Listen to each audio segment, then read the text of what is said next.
जय हिंद दोस्तों। पिछले वीडियो में हमने कुछ बातें पढ़ लिया था। आगे आज हमारा हेडिंग है। पिछले वीडियो में हमने वैद्युत द्विध्रुव वगैरह पढ़ लिया था, वैद्युत द्विध्रुव तक हमने पढ़ लिया था। आगे हम वो उसके आगे उस वीडियो में न्यूमेरिकल भी देख लिए थे। तो आगे हमको क्या देखना है, आज हमको पढ़ना है वैद्युत द्विध्रुव के कारण अच्छी स्थिति में वैद्युत क्षेत्र की तीव्रता। ठीक है, ये हमारा हेडिंग है। जो पहला चैप्टर है वैद्युत आवेश तथा क्षेत्र हम पढ़ रहे हैं क्लास 12 फिजिक्स। तो हमारा हेडिंग है वैद्युत द्विध्रुव के कारण अच्छी स्थिति में वैद्युत क्षेत्र की तीव्रता। अच्छी मतलब है जो अक्ष में हो। ठीक है, अक्ष मतलब यहाँ पे जैसे हमने क्या लिया है, यहाँ पे पॉइंट, यहाँ पे मैंने पॉइंट क्यू लिया है। ठीक है, पॉइंट ए, पहला पॉइंट है ए। इस पर जो चार्ज है कितना है, आवेश जो है -q, और इसके कारण जो वैद्युत क्षेत्र की तीव्रता लगेगी अंदर की ओर लगेगी, E1 लग रहा है। ठीक है, और दूसरा पॉइंट है हमने यहाँ पे लिया है O लिया है। ठीक है, -q O से पॉइंट O और -q की जो दूरी है यहाँ से L है। ठीक है, उसके बाद फिर दूसरा आवेश Q में हमने लिया है, दूसरा आवेश Q लिया है, और O से +q आवेश तक जो दूरी है L है। ठीक है, और Q के कारण क्या होगा, जो वैद्युत क्षेत्र की तीव्रता होगी वो बाहर की ओर होगी। ठीक है, -q पर वैद्युत जो क्षेत्र की तीव्रता होगी वो अंदर की ओर होगी। हमने पढ़ा है पिछले वीडियो में कि वैद्युत क्षेत्र की जो तीव्रता होती है वो ऋण आवेश पे क्या होती है, वो अंदर की ओर होती है, जबकि धन आवेश पे बाहर की ओर होती है।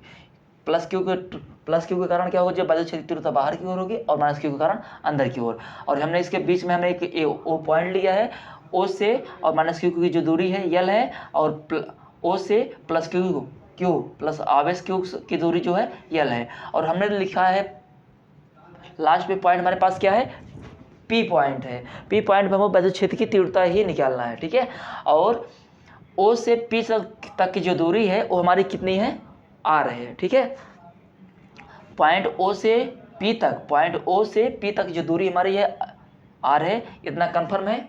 ठीक है, एक बार और देख लेते हैं। पहला हमारा बिंदु कितना है, -q है। उस पर अब पहला बिंदु जो है उस पर आवेश क्या है, -q है, और इसके कारण जो वैद्युत क्षेत्र की तीव्रता लग रही है वो अंदर की ओर लग रही है।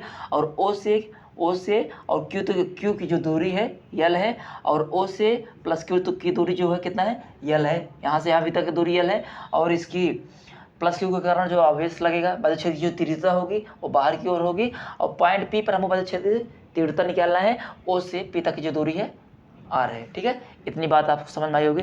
अब हमको यहाँ पर डेरिवेशन करना है। क्या निकालना है, डेरिवेशन हमको करना है। तो यहाँ से हम देखते हैं, हम यहाँ पे लिखेंगे, क्या लिखना है हमको, -q के कारण, क्या -q के कारण देखो यहाँ पे -q के कारण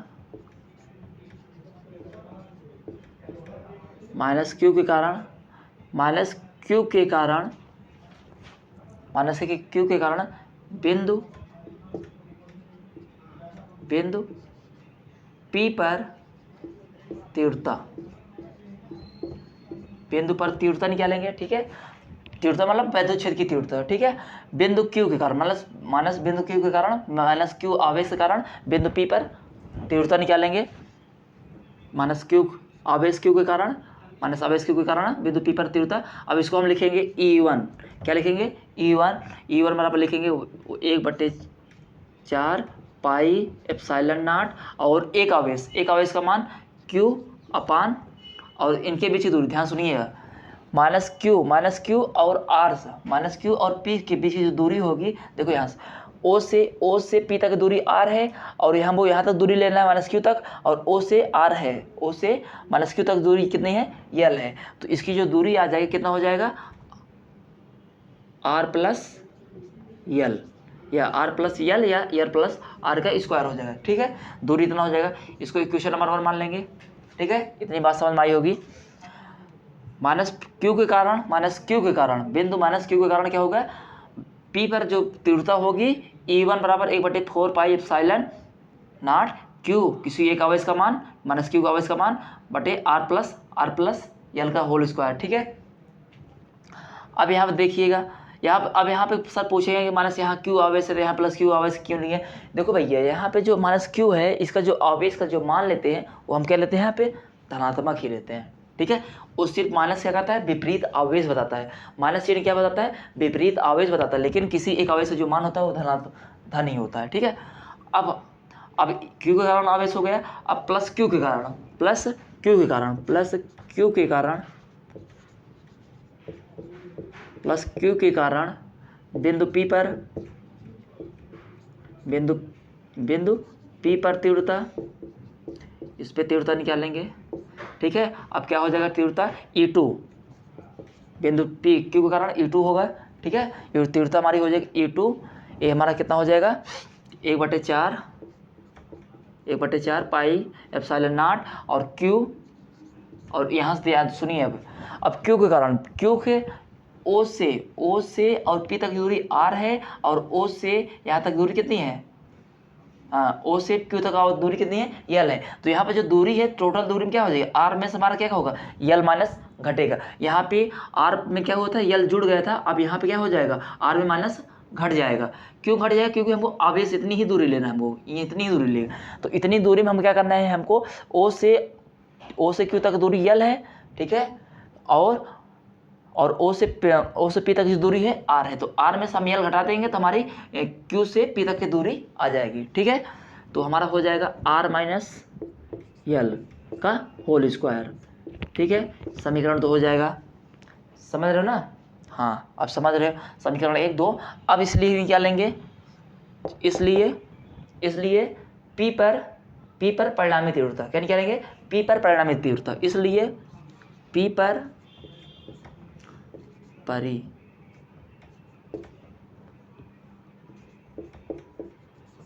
परिणामी तीव्रता निकालेंगे,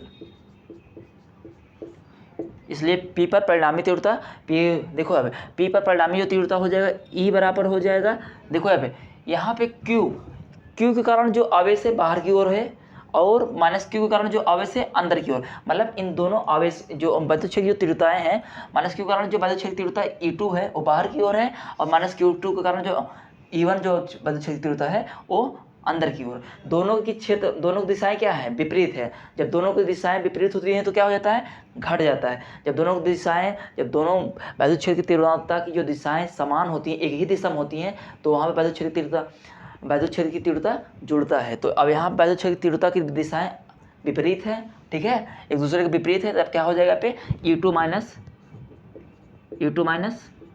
E1 हो जाएगा, ठीक है।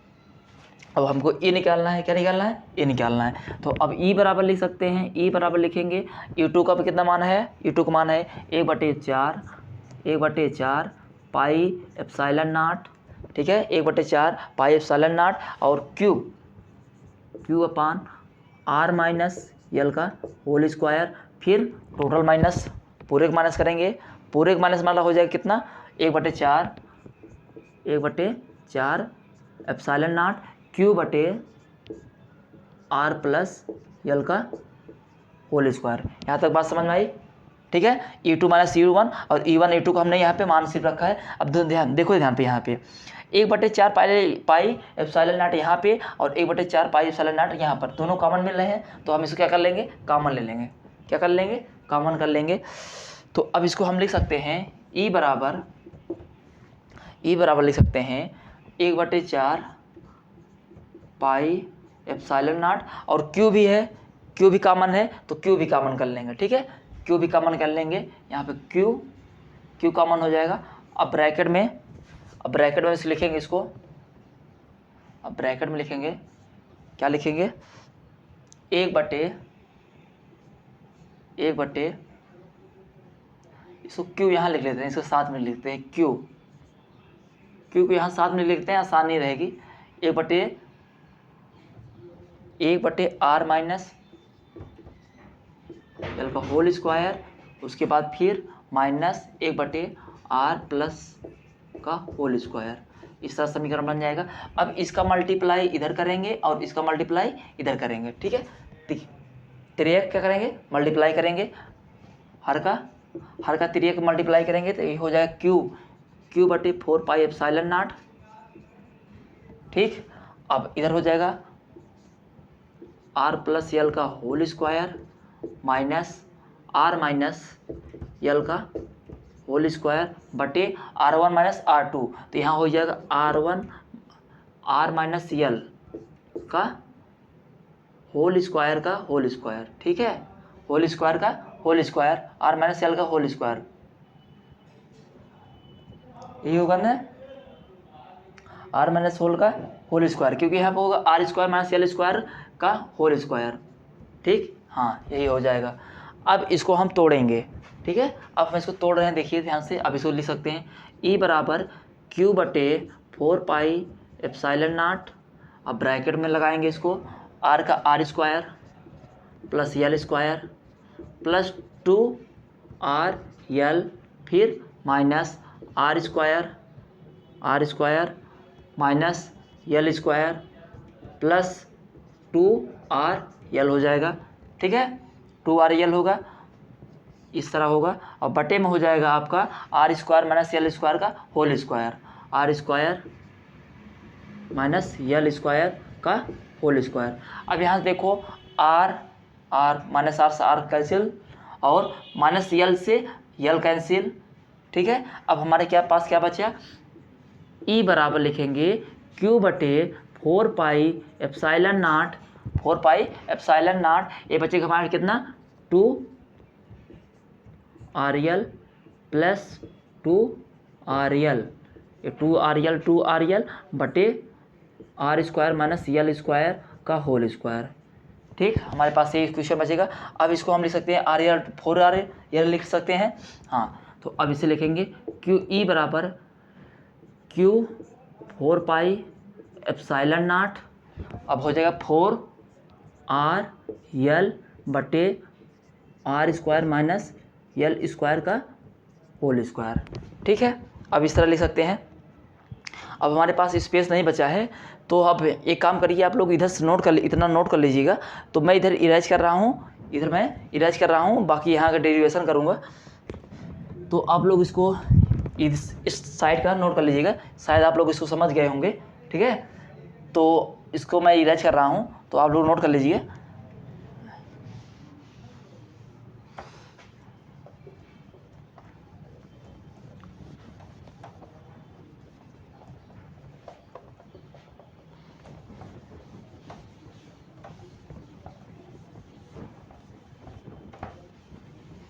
अब इधर मैं इरेज कर दिया हूँ, तब देखो मुझे क्या करना है इधर,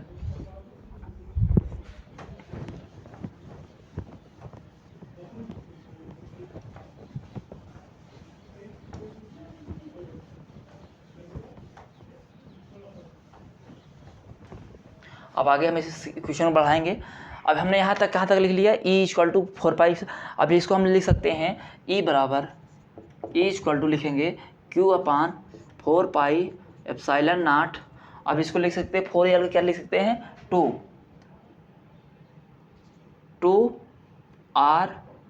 2R इंटू 2L अपान R स्क्वायर माइनस यल स्क्वायर का होल स्क्वायर, ठीक, ये समझ रहे हैं ना किससे लिख रहा हूँ, हाँ। तो अब इसको देखिए, अब इसी को लिख सकते हैं E बराबर, अब Q और 2L का हम एक साथ लिख सकते हैं, Q इंटू 2L को हम क्या करते हैं एक साथ लेंगे, तो अब लिखेंगे 1/4 पाई एप्सिलॉन नॉट, अब लिखेंगे Q इंटू 2L के एक साथ में लिखेंगे इंटू 2R, ठीक है, और R स्क्वायर माइनस यल स्क्वायर का होल स्क्वायर। अब हम जानते हैं Q into 2L equal to होता है P होता है, हम इतना जानते हैं, तो अब हम इसको लिख सकते हैं, तो E बराबर लिखेंगे 1/4 4 pi epsilon not P into 2R बटे R स्क्वायर माइनस यल स्क्वायर का होल स्क्वायर, इतना लिख सकते हैं। अब हम जानते हैं क्या, R माइनस यदि हम मान लें कि यदि R क्या हो, बहुत बड़ा हो, मतलब बड़ा ग्रेटर देन बहुत बड़ा हो, किससे, यल से। अगर हम मान लें कि R बहुत बड़ा है, किससे, यल से बड़ा है, तो अब हम इसको लिख सकते हैं R स्क्वायर माइनस यल स्क्वायर बराबर लगभग लिख सकते हैं R स्क्वायर, ठीक है। अगर हम मान लें R की तुलना में आर की तुलना में आर कंपेयर में जो यल है बहुत छोटा है। आर यहाँ हम सिंबल लगाए हैं, आर बहुत बड़ा है, ग्रेटर देन मतलब यल बहुत छोटा है आर की तुलना में, और अब आर बहुत बड़ा है यल की तुलना में। तो यहाँ आर स्क्वायर माइनस यल स्क्वायर बराबर हम लगभग लिख सकते हैं आर स्क्वायर लिख सकते हैं। ठीक है, अगर इस कंडीशन में मान लेते हैं कि हमारा जो यल छोटा है तो इतना लिख सकते हैं। तो अब इधर लिखेंगे, इसको इरेज कर रहे हैं 2 लाइन।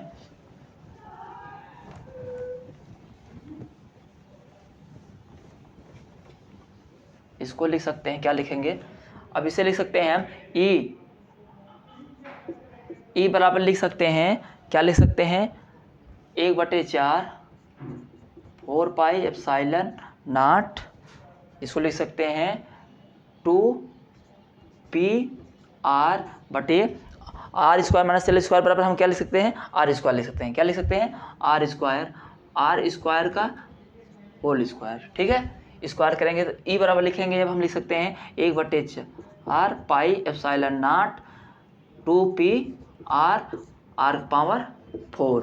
ठीक है, एक आर ऊपर है, एक आर पावर नीचे, इधर से एक आर क्या हो गया, कैंसिल हो जाएगा। तो हमारे पास बचेगा 1/4 4 पाई एप्सिलॉन नॉट 2p और r पावर 3। ये हमारे पास क्या हो गया, इक्वेशन आ गया। कौन सा इक्वेशन आया, ई बराबर 1/4 4 pi epsilon naught 2p upon R square. ये हमारे पास क्या हो गया, यही डेरिवेशन था। ठीक है, ये हमारे पास एक डेरिवेशन आ गया जिसका निगमन हो गया यहाँ पे। वैद्युत ध्रुव के कारण अच्छी स्थिति में वैद्युत क्षेत्र की तीव्रता, ये वैद्युत क्षेत्र की तीव्रता आ गई, यही हमारा फार्मूला है। ठीक है, ये जो आपको आगे चल के बहुत काम देगा।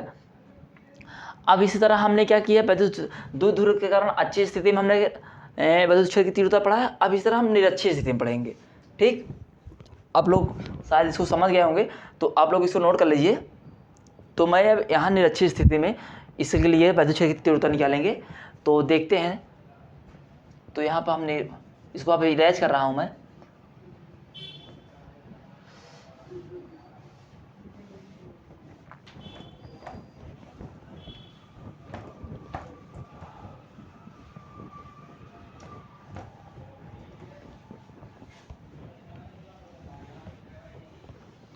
अब हम किससे कारण निकालेंगे, वैद्युत क्षेत्र। देखिए निरक्षीय स्थिति में किस में निकालेंगे, निरक्षीय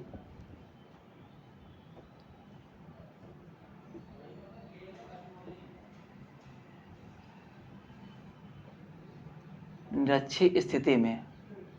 ठीक है, यहाँ निरक्षीय मतलब जो अक्ष में ना हो, जैसे भी हमने निकाला था अक्ष में था, तो अब हम निरक्षीय स्थिति में निकालेंगे। तो अब हम यहाँ ग्राफ बना रहे हैं, थोड़ा आप लोग ध्यान से देखिएगा।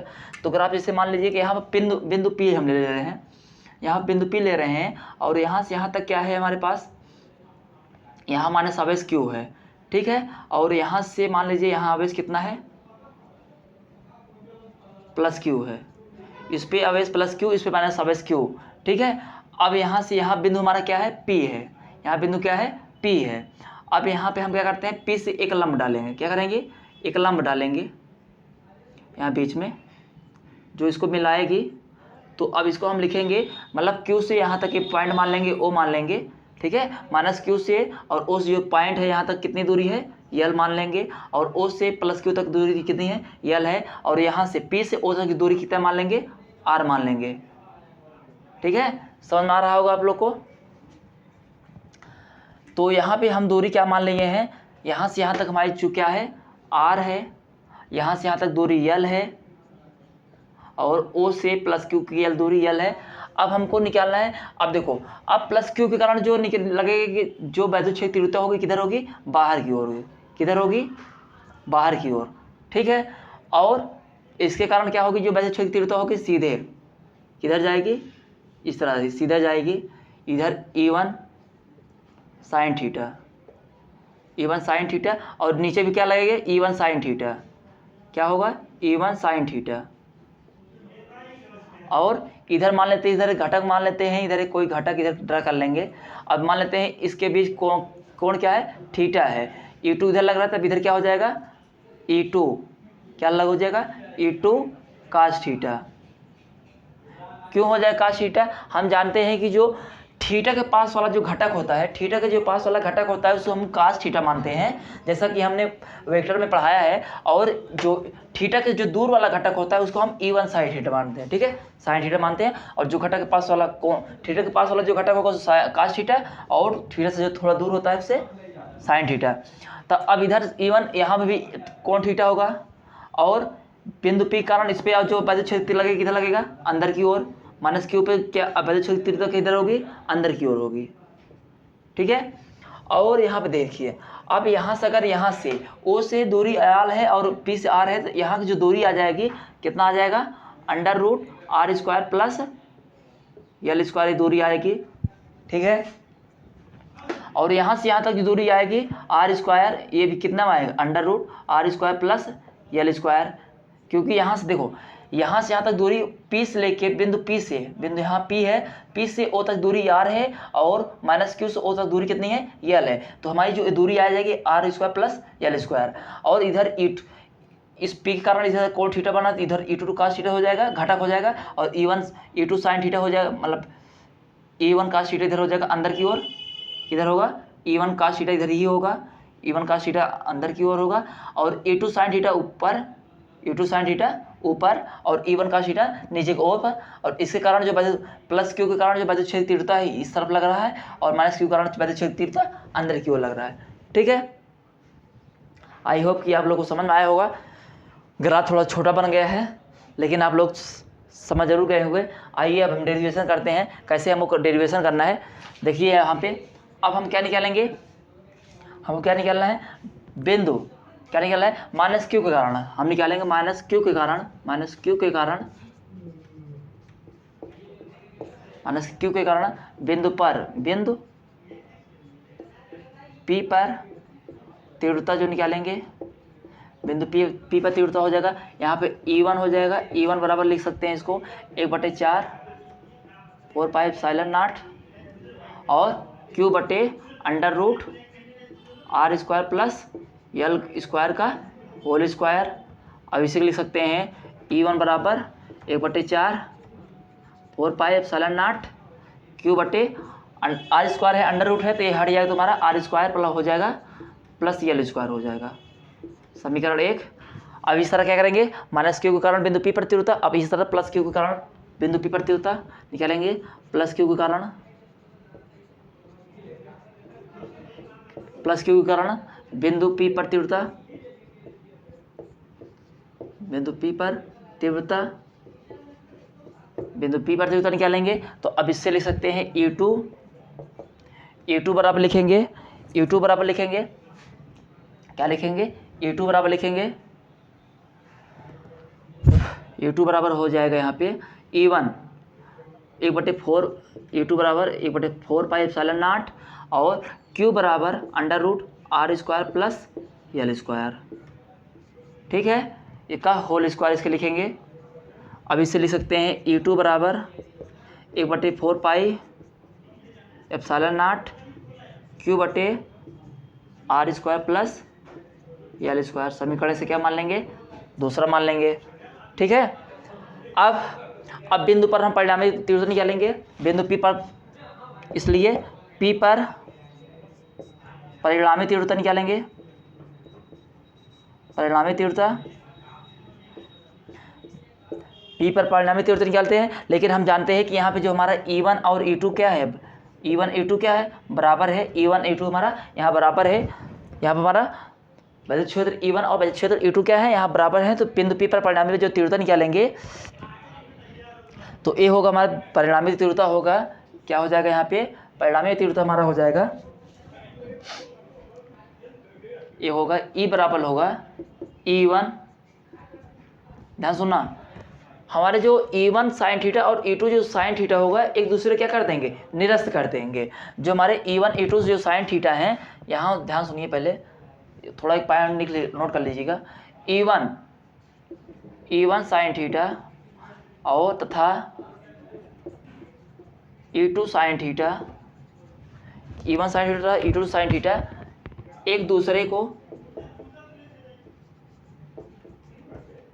दूसरे को निरस्त कर देंगे, निरस्त कर देंगे। क्यों कर देंगे?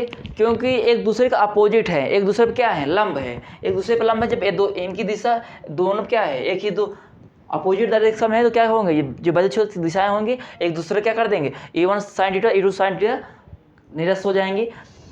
क्यों? क्योंकि E1 sin थीटा ऊपर की तरफ और E2 sin थीटा ऊपर की तरफ और E1 sin थीटा नीचे की तरफ। एक ही बिंदु पर दोनों क्या है, एक विपरीत दिशा में एक दूसरे पर लंब है, तो इसलिए क्या करेंगी, एक दूसरे को निरस्त कर देती हैं लंब होने के कारण। ठीक है, लंब होने के कारण E1 sin थीटा और E2 sin थीटा एक दूसरे का खत्म कर देंगे। और जो परिणामी तीव्रता होगा तो ये हो जाएगा E बराबर होगा हमारा, परिणामी तीव्रता होगा E1 cos theta, E1 cos theta plus E2 cos theta, E1 cos theta plus E2 cos theta. हम जानते हैं कि E1 E2 क्या है, आपस में इक्वल हैं, E1 और E2 क्या है, बराबर हैं दोनों। तो अब E1 बराबर E2 हम लिख सकते हैं, ठीक है, E1 E2 बराबर लिख सकते हैं, तब इसको हम लिख सकते हैं E बराबर लिख सकते हैं 2E cos थीटा। अब देखो चूंकि E1 बराबर E2, ठीक है, E1 E2 के बराबर है, इसलिए हमारा क्या हो जाएगा, E1 E2 क्या हो जाएगा, बराबर हो जाएगा। E1 बराबर E2 तो हो जाएगा हमारा E1 cos थीटा हो जाएगा, 2E1 cos थीटा इस लिख लेंगे, 2E1 cos थीटा हो जाएगा। ठीक, अब इसको समीकरण 3 मान लेना। तो अब आगे देखो, अब यहाँ हमारे पास जगह कम बचा है, तो अब हम इसे इरेज कर रहे हैं। अब इसको आप लोग नोट कर लीजिएगा, हम इधर क्लीन कर रहे हैं, इरेज कर रहा हूँ। तो अब इधर क्या होगा हमारा, अब आगे क्या कर सकते हैं, अब ध्यान सुनिए।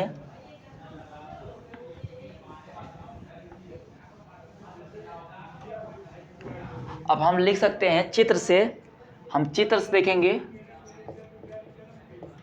चित्र से cos थीटा बराबर हो क्या लिख सकते हैं, cos थीटा बराबर होता है आधार बटे कर्ण लिख सकते हैं। क्या लिख सकते हैं, आधार बटे कर्ण। तो आधार कितना है, यल है, आधार कितना है, यल है, और कर्ण कितना है, under root R square plus L square. ठीक है, cos थीटा बराबर चित्र से हम लिख सकते हैं, cos थीटा बराबर आधार हमारा कितना है, नीचे यल है, और कर्ण हमारा कितना है, इधर R square plus L square. तो यल बटे R square plus L square. ठीक है, हम लिख सकते हैं आधार बटे कर्ण स्क्वायर लिख सकते हैं, आधार बटे कर्ण। तो अब इसको लिखेंगे, अब E1 यहाँ पे समीकरण 3 में क्या करेंगे, cos थीटा का वैल्यू रख देंगे, समीकरण 3 में cos थीटा का वैल्यू रख पुट करेंगे यहाँ पे। तो अब इसको लिख सकते हैं E बराबर लिखेंगे, और E1 बराबर क्या लिख सकते हैं, 2 बटे 4 पाई एप्सिलॉन नॉट और Q into R square plus L square. और cos थीटा का वैल्यू कितना हो जाएगा, यल बटे under root R square plus L square. अब R square plus L square का 1/2 लिख सकते हैं, हाँ लिख सकते हैं। तो अब इसको लिख सकते हैं E बराबर लिखेंगे 4 पाई एप्सिलॉन नॉट Q। अब इसको हटाएंगे तो क्या लिख सकते हैं, R square plus L square, और यहाँ लिखेंगे यल, और इसको क्या लिख सकते हैं, R square plus L square का 1/2, रूट का मान हो करने हटाएंगे तो 1/2 पावर हो जाएगा। अब इसको इसमें मल्टीप्लाई करेंगे तो कितना हो जाएगा, E बराबर लिख सकते हैं, ऊपर के ऊपर मल्टीप्लाई करेंगे 2Q यल होगा हमारा। ठीक है, इसको लिख सकते हैं 2QL या Q इंटू 2L लिख सकते हैं। इसको क्या लिख सकते हैं, इसको लिख सकते हैं Q इंटू 2L लिखेंगे, ऊपर मल्टीप्लाई करेंगे तो और लिखेंगे 1/4 एप्सिलॉन नॉट और R square plus L square power 3/2 लिख सकते हैं ना, हाँ लिख सकते हैं। अगर मान लें यदि हम मान लें, अब यहाँ सभी में अगर समझिए, अब मान लें कि R क्या है, बहुत बड़ा है यल की तुलना में। ठीक है, यल की तुलना में R बहुत बड़ा है और R की तुलना में यल जो है बहुत नगण्य है। तो हम उसको लिख सकते हैं R square plus L square बराबर लगभग लिख सकते हैं हम क्या, R स्क्वायर लिख सकते हैं। ठीक है, R स्क्वायर बराबर क्या लिख सकते हैं, R square plus L square बराबर इसको लगभग R लिख सकते हैं, अगर यल हमारा क्या है, नगण्य की तुलना में, आर की तुलना में यल जो हमारा है नगण्य है। ठीक है, आर बहुत बड़ा है, तब हम आर स्क्वायर प्लस एल बराबर आर स्क्वायर लिख सकते हैं। तो अब हम यहाँ नीचे लिखते हैं आगे से, तो यहाँ पे इसको हम इरेज कर रहा हूँ।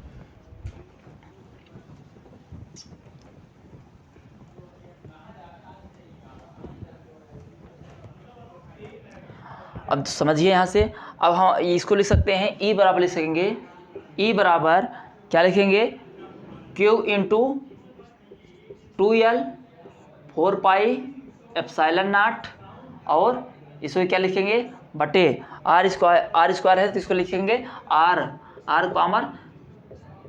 Square power 3/2।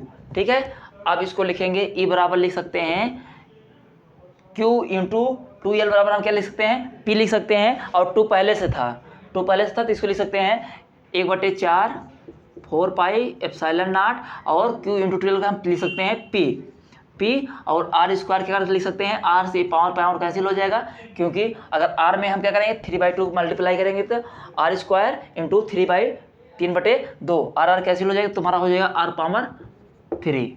ठीक है, हमारे पास इक्वेशन आएगा, क्या आएगा, यही आएगा, ई बराबर 1/4 4πε0 P/r³।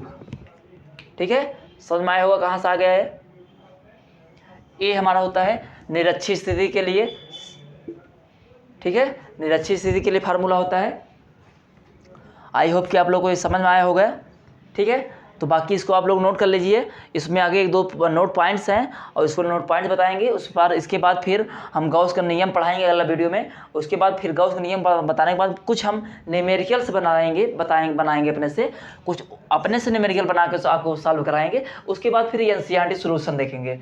ठीक, सारे जितने एनसीईआरटी क्वेश्चन हैं, अनसॉल्व क्वेश्चन हैं, उसको हम पूरे की एनसीईआरटी एक सारे क्वेश्चन में करवाऊँगा। ठीक है, जय हिंद दोस्तों, मिलते हैं अगले वीडियो में।